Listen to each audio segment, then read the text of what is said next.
Good morning, everybody, and happy Sunday. Let's fix the camera. That was weird. And Merry Christmas Eve.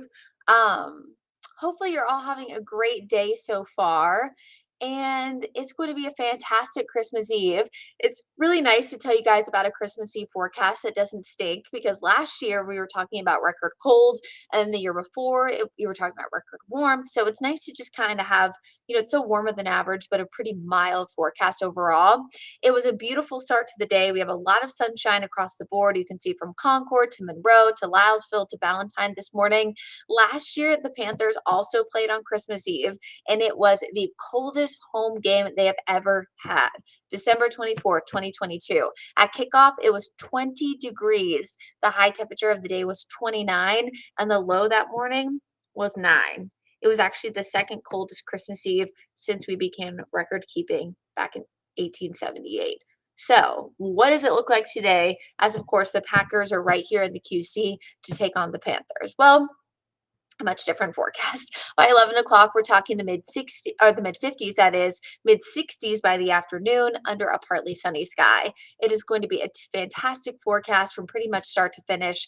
A wonderful day to get outside. Lots of sunshine, lots of sunshine. We eventually will see a few more clouds building in from the southwest, and that'll be ahead of our next storm system. So you'll kind of notice those high clouds building in throughout the day, but that'll be ahead of our chance for rain. And that comes tomorrow afternoon. Now, I want to make that clear that when you see those rain chances at 50 to 60% chance on Christmas Day, we want to pay more attention to the hour by hour forecast than the hourly forecast. And that's because when you see those chances for rain, remember that doesn't always mean it's going to rain all day.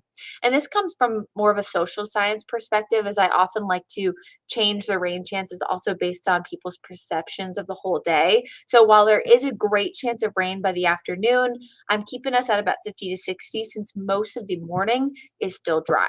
So we'll show you that here in a second. So partly sunny and nice today, 66, comfortable and cloudy overnight. Santa not having any problems delivering those gifts to the kids for Santa, of course, overnight. And then tomorrow morning, we start off mostly cloudy. I think we'll see a few peaks of sunshine in the morning, and then showers do return in the afternoon. Highs still, though, will be able to reach the lower 60s once all is said and done. So let's talk timing of the rain here. By midnight tonight, clouds will really be starting to build in. And of course, that's why our cloud conditions are going to be so comfortable. I skipped ahead because I wanted to leave in this graphic. So we talked a little bit yesterday about chances for a white Christmas this year. Of course, it's a big zero. But we've actually only had measurable snow on Christmas Day 4 times in the last 150 years. That's less than 2%. Well, we've actually been in the 60s or the 70s, that is 6 times.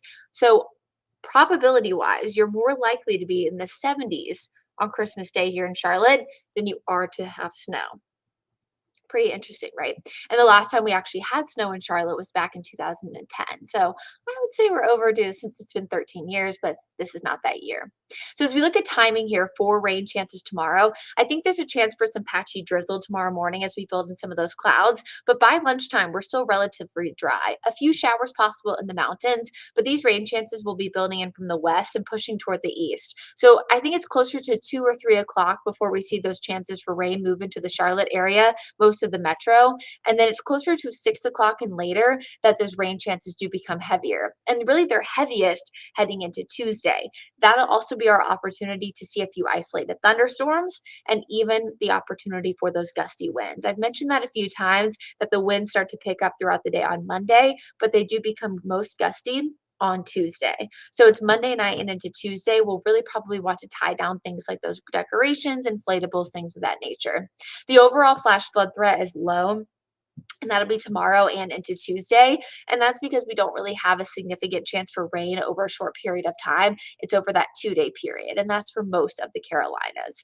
But again, it's the gusty winds too that we want to be aware of, especially for those mountain areas. Right now, there is a high wind warning on the west side of the mountains over on the Tennessee border. but not for us on the North Carolina side. Now, when it comes to the rain chances, they are going to be highest up toward the mountains. It looks like that's where the heaviest bands are going to set up, especially just based on what we've seen as of late. But I think most of the region could certainly see 1 to 2 inches once all is said and done. But this is going to be a pattern that we will have to kind of watch how things progress. But at this point, again, not expecting a high risk of flash flooding. Gusty winds, again, going to be an issue too, but that'll be kind of on the back end, Monday night and into Tuesday, especially gusts 20 to 25, likely Monday night, and then 25, even getting close to 30 heading into Tuesday. And you'll see this reflected on that Guy Roofing 7-day forecast and eventually into the 10-day forecast too. So Sunday looks fantastic. We'll eventually see those temperatures reach the mid 60s. And then tomorrow morning, things are still pretty great. We're in the 40s. And then by the afternoon, that's when we see the brief 61-degree mark before those rain chances do start to build in. Winds will start to turn breezy throughout Monday late in the day, and then windy heading into Tuesday. Tuesday is our best chance for rain, and then rain gradually starts to taper off throughout the day on Wednesday. Then the pattern turns a lot colder, not just heading into the last few days of 2023, but also the first few days of the new year.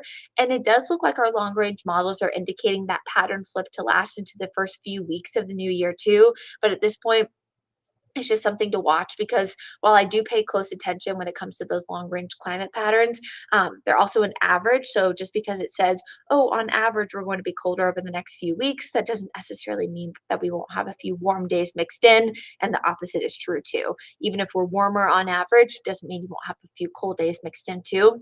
But I would say at this point, if you're preparing New Year's Eve, New Year's Day clothes, outfits, things like that, you plan on going out or staying in, I would plan accordingly and definitely add a little extra jacket, things like that to your clothing because we are going to see those colder temperatures. More typical for December, January standards with lows in the upper 20s and highs in the low to mid 50s. So I hope everybody has a fantastic Christmas Eve and Christmas Day. Remember, again, the rain is not coming in till the second half of the afternoon. So if you can move those plans inside or just do them earlier in the day and just watch out for rain and storms off and on through Monday night and into Tuesday, and you should be good to go by the middle part of the week. I will be working for Larry tomorrow morning, so I'll see you back here on WCNC Charlotte. We are going to have regular programming. For the early part of the hour, so actually not going to be on until 5:30. So I'll see you from 5:30 to 7, and then again from 7 to 8 o'clock during the Today Show. And then we'll have a great Christmas day together. Have a great rest of your day, everybody, and I'll see you tomorrow on Christmas Day.